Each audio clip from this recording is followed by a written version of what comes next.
Jussi Häyhä puhelimen päässä. Hyvää huomenta. Huomenta. Tai no iltaa tai yötä itse täältä. Täällä on kello 4 yöllä. Ai niin, aivan oikein. Pari tuntia sitten ilmoitettiin, että Osama Bin Laden on kuollut. Mikä meininki sillä on? Miten kuvailet? No ei tuu vappua käymään, koska täällä on tällä hetkellä aika vappuisa meininki. Ihmiset on kaduilla tässä, mä oon tällä hetkellä Ground Zerolla, eli tässä niinku World Trade Centereiden, ei voi sanoa enää raunioilla, koska tässä on niinku kymmeniä kerroksia uutta rakennusta ja valmiina. Ja täällä on ihmiset, siis niin kuin kuulettekin tästä taustavälineestä, juhlii täällä Osama Bin Ladenin kuolemaa. Paljonko siellä on suurin piirtein porukkaa? Se on todella vaikea arvioida, että on niinku kortteleittain suljettu näitä kortteleita. Täällä ei ole niinku mitään, ihmiset on siis keskellä ajoteitä. Ja New Yorkin poliisi on sulkenut niinku korttelit suurin piirtein joka suuntaan niinku pitkältä matkalta. Ja sitten täällä on televisioyhtiöiden autoja joka paikka täynnä, että vaikea arvioida, mutta siis vaikuttaa siltä, että niinku siis jokaiselta metroasemalta tulee koko ajan lisää ihmisiä tänne, vaikka kello on 4 yöllä. Okei.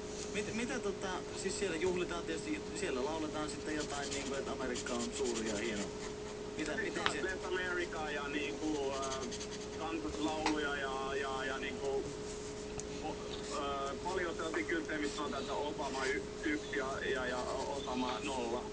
Et ei hirveästi juurikaan mitään kritiikkiä tavallaan siihen suuntaan, että mitä oikeudenkäyntiä ei tulla missään vaiheessa käymään tän.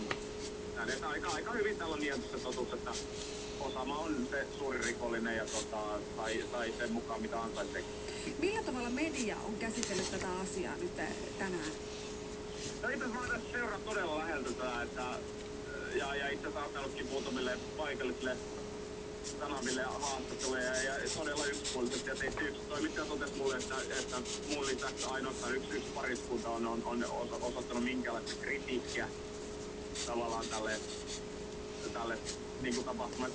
Pääasiassa ihmiset on vaan niinku ihan hurmioissaan siitä ja niinku iloitsijat siitä, että Osama on kuollut. Tulee mieleen ne kuvat silloin, kun tapahtui VTC-iskut ja mennään tonne Osaman maihin, niin siellä huuettiin, että niin onko siellä ihan samanlainen tunnelma New Yorkissa? Joo, siis itse asiassa kyllä, nimenomaan.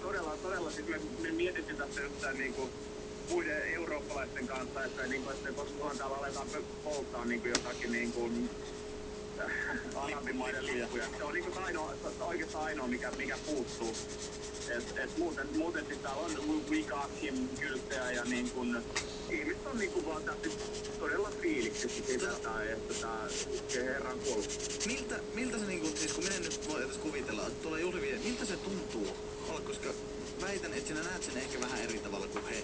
Ja nyt on kuitenkin kysymys vaan siitä, että yksi ihminen on kuollut ja se on saatu ammuttua tuolla jossain. Ja se aiheuttaa tuon. Miltä tuntuu niinku olla suomalaisena tai eurooppalaisena, jos sä oot jutellut nyt On ylitse pääsemätön tavallaan niinku kuvitella. Tai ei pysty jotenkin olemaan tällä samalla tasolla, mitä täällä on nämä muut. Itse niinku, että mä oon enemmän niinku huolissaan siitä, että mitä tää aiheuttaa.